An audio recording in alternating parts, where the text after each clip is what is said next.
What is up, guys? Welcome to another edition of the Straight Edge Wrestling Top 10. This week we have the top 10 debuts ever in professional wrestling, in our opinion. So let's get straight into it with our number 10 pick.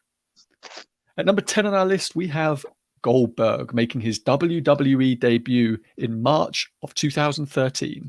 Goldberg came down here interrupting The Rock, Hollywood Rock, where he'd been away. Big star from the Scorpion King. Yeah, he'd been away, he'd made the Scorpion King. He was heel Rock at the time. And Goldberg was never part of the original invasion that had happened with WCW's lot, unfortunately. And when he came out to a thunderous pop. Huge pop. Yeah. He didn't seem to waste much time when doing it, though. No, he really didn't. But I mean, I just watched it back, and listening to that crowd chanting Goldberg was incredible. There's the only shame about this debut for Goldberg is that the run never really got going. He had a cool little story with Triple H, but it all fell apart really quickly, and they never really strapped the rocket boosters onto him like they did on his second run. But as he even states when they did a documentary on him, it's kind of his own undoing anyway. He wasn't in it. Yeah, he wasn't really all there. It wasn't the same as when he came back years later and he wanted to be there. He was having fun doing it. Yeah. This was him in his own head, way too much. But the debut, it's a shame that it wasn't, because the debut really was something special against one of the biggest stars of all time in The Rock. In our number 9 spot, we have the debut of Jon Moxley at AEW's Double or Nothing pay-per-view. Moxley had just recently left the WWE. Obviously, people kind of knew he was going to be going to AEW. Everyone already knew because he'd already stated it. They'd already done the videos. Yeah, he'd been doing his New Japan stuff, and then he was going to be going to AEW. We knew he was coming. It didn't make his debut any less special, in my opinion. Well, that's the thing. It was we knew he was coming on that show. We just didn't know when it was. Right, and him coming through the crowd, coming down, beating the holy hell out of Jericho and Omega at the top of the show was incredible. I can't really say he did much to Jericho. I think he gave him a hit or a DDT and then just beat the living crap out of Kenny and then dropped him on his head on top. Gave him a paradigm shift, threw Kenny out the ring, and then battered the living crap out of him until he dropped him as well on top of a stack of poker chips. As you do. That image of Jon Moxley stood on top of the poker chips at the end of Double or Nothing is a lasting image from AEW. You know, that sort of followed them around this entire time. It was really what got AEW the buzz they needed. At our number 8 position, we have the debut of Kurt Angle in the Impact Zone in TNA in 2006. So here we had Samoa Joe was supposed to be giving up his the NWA Championship, World Championship, to Mike Tenay, and suddenly a video package plays, and out comes Kurt Angle, and the Impact Zone came unglued when he came out. This was just huge for TNA. It really huge was. Get. He was still like in the prime of his career in 2000. WWE sort of wasted him on putting him on ECW. They did that stupid little thing where they said, through the ECW thing, new ECW kind of way of doing. He's mentally exhausted, so he's going to take some time off. And next thing you know, he's on TNA. Yeah. Yeah, of course. In real life, Kurt had left WWE because of his drug issues, and TNA sort of didn't really care about that. So they brought him in, but he had a hell of a run in TNA. I mean, an amazing run in TNA. He was doing much better stuff there than what WWE would have done with him. His first year again was just copying how he did his first year in WWE, where he had pretty much. One point he held all the belts plus both tag team titles for himself. Yeah, he was that. I think he actually had can't remember. I think he actually had a tag team partner. He just wouldn't let him have the belt. TNA picked up Kurt Angle and essentially were like, "You're a big WWE star. Have everything. Have it all. Have it all. People will come and see you." I just got a feeling they just decided to repeat what WWE did with him in his first year. On our number 7 spot, we have the invasion and debut of Nexus. So this may surprise some people, I think, but this was pretty shocking. I mean, at the end of the end to a show with a complete decimation of John Cena. Everything. Oh, and everything. It's not even that. They literally destroyed everything. They beat up everyone around the. Yeah, they pulled Gabriel, Heath Slater, Darren Young, Skip Sheffield, who's now known as Ryback, Daniel Bryan, and Michael Tarver. And they came in and just annihilated everything. I remember at the time thinking this was going to be like something incredible. And that's another one which just sort of fizzled out into nothing, just because there was lots of guys who didn't like being beaten up by Nexus and didn't like putting them over and all that. Well, it wasn't even that. It was more, they went up, they kept going after Cena, and for a few months it was just in the end it hits the main events, Cena sort of winning. Yeah. And then eventually you had the key core thing, and that's where they broke off, and you had the CM Punk Nexus, and then you had the core, which was the Wade Barrett, the small core group, for which was Nexus. Yeah, it just fizzled off into nothing. They didn't really have a plan going into it. They just wanted to use these guys in something, and they made a hell of an impact on their debut. Yeah. But that was kind of it for them. In our number 6 spot, we have the debut of the Big Red Machine, Kane, at Bad Blood in 1997. One of the most iconic debuts ever. You know, they've been teasing it for months. Without him actually doing much, yeah.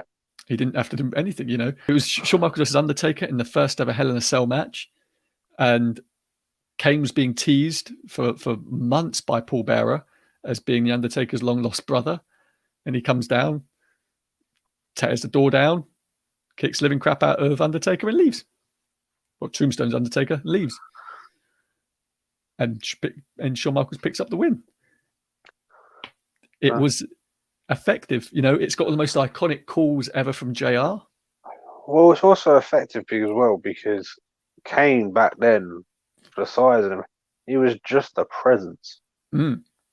Yeah, a man that had been through so many different gimmicks which had failed, finally found the perfect one for him in a man dressed in flames. I don't know. I think the Dentist could have been a good one. They're doing it on AEW right now. So at number 5 on our list, we have the debut of the Human Suplex Machine, Taz, from the Royal Rumble 2000. So Kurt Angle was at the time issuing open challenges to anyone in the locker room because he didn't think that anyone would be able to beat the Olympic gold medalist. And this was held in Madison Square Garden. And the second that Taz's music hit, that garden blew up. They popped so huge. And Taz came out and he handed Kurt Angle his first ever loss in the WWF. They had big things for Taz. It didn't happen, but at first they did. Jim Ross has recently spoken about Taz's debut and about whether or not there was sort of hatred backstage about the fact that Taz got this huge pop in Madison Square Garden on his debut, that people backstage kind of resented him getting that huge pop. And not only that, but he was doing these moves which, hell, people in WWF just weren't doing at the time. They weren't doing these huge suplexes and gut wrenches and all these different things, which we now see regularly. So Taz just never really went anywhere as a wrestler in WWE, which was a shame. At number 4 on our list, we have the debut of Paige on Monday Night Raw, the Raw following WrestleMania on the 7th of April, 2014. So Paige here debuts against AJ Lee. Yes, as the NXT Women's Champion. As the NXT Women's Champion. She comes down and she beats AJ Lee. And wins. And then they go on, and they also go on to have a very good feud as well. Yeah, they do. They do. I mean, this was what was a part of Paige's Hollywood movie, her debut with against AJ Lee, and it was a weird one. That was a really risky move from WWE to debut Paige, then part of NXT, which was sort of unknown in within the wider circles, to debut her and have her then beat Paige, have her beat AJ Lee. I also think that was also a bit more Dusty, because Dusty fought for Paige. Yes. Yeah, it was a big thing. No, it was The Rock, because Wrestling with My Family told me it was The Rock that done that and no one else. Well, no offense, they put Selena as AJ, so yeah. No, it was a hell of a debut. I mean, there's very few instances where they brought an NXT person up and had them go over someone of the main roster. You know, Kevin Owens, Cena. There's not many of them where they've done that. But when they have done it, it tends to work quite well. In our number 3 spot, we have the debut in WWF of Chris Jericho, one of the most iconic debuts of all time, with the countdown. Which could have been even better, but that's stated in the past one. Yeah. So they had a countdown on the screen and they were promoting it for months. And again, whilst The Rock was speaking, Chris Jericho interrupts and debuts on The Rock to one of the most iconic videos ever, where he was stood doing his Y2J pose on the top of the ramp and cut a hell of a promo on The Rock.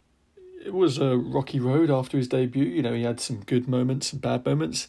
It was sort of a bit downhill for a while, but then, you know, he skyrocketed for the next 20 years and still to this day continues to be one of the top performers in the entire wrestling business, if not the top performer in the entire wrestling business still today in 2020. It's incredible, really. And in our number 2 spot, we have the debut of The Shield, Roman Reigns, Dean Ambrose, Seth Rollins at Survivor Series 2012. So this is the debut of 3 guys who are basically, you know, the corner posts of, 2 different companies.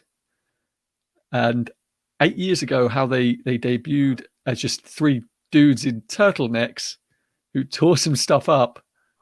And now look at them. Starting as Mercs, now all main eventers, and one of them's now becoming a daddy. One of them's becoming a daddy, yeah.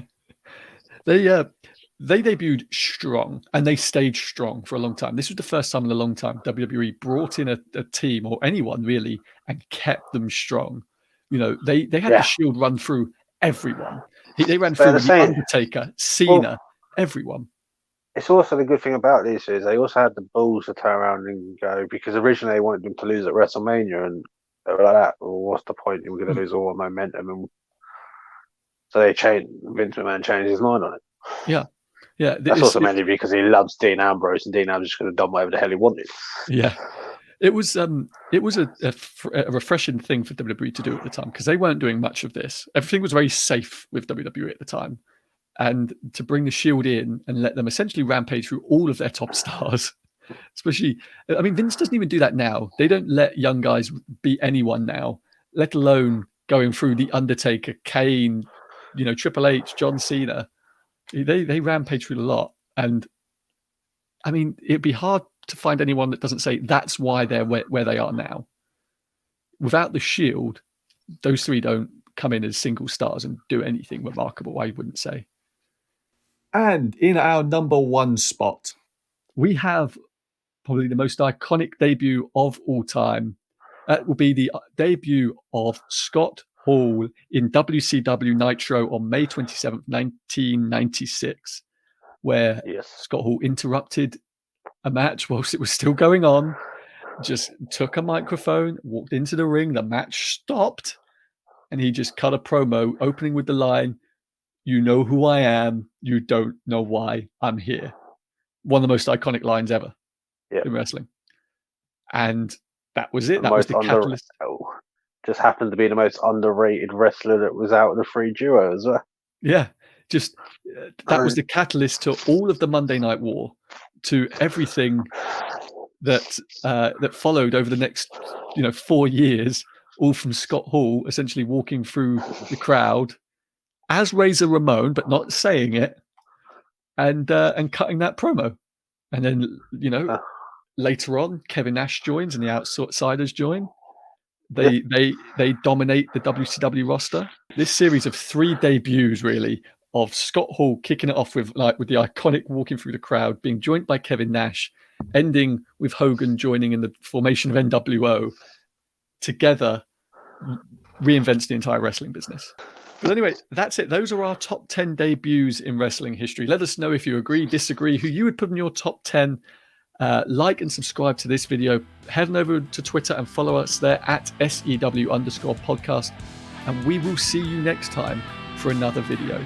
We are out.